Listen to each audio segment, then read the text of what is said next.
In this video, PCA has an IP packet, source IP address itself at 192.168.1.110, and destination IP address 10.1.1.10, which is an IP address on a remote network. So the destination MAC address will be that of its default gateway, 192.168.1.1, the router R1 in this case. PCA checks its ARP cache for that IP address, 192.168.1.1, and there's no entry with a MAC address.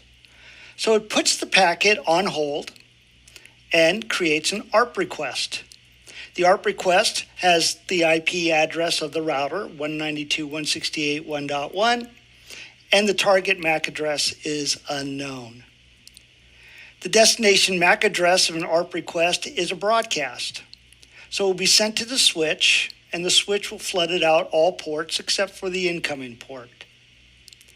PCB receives the ARP request, compares its own IPv4 address against the target IPv4 address in the ARP request, and notices it is not a match, so it is not the intended target.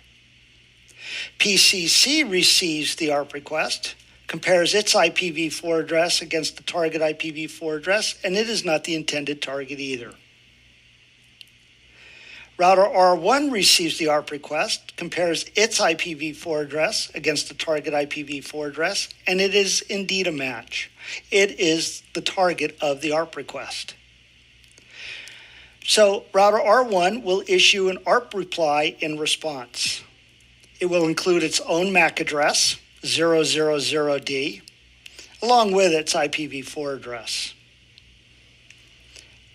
The destination MAC address of the ARP reply is a unicast directed for PCA. So it is a destination MAC address of 000A. So PCA receives the ARP reply. PCA, when it receives the ARP reply, in response for its ARP request, sees the target IPv4 address and the target MAC address and adds that to its ARP cache.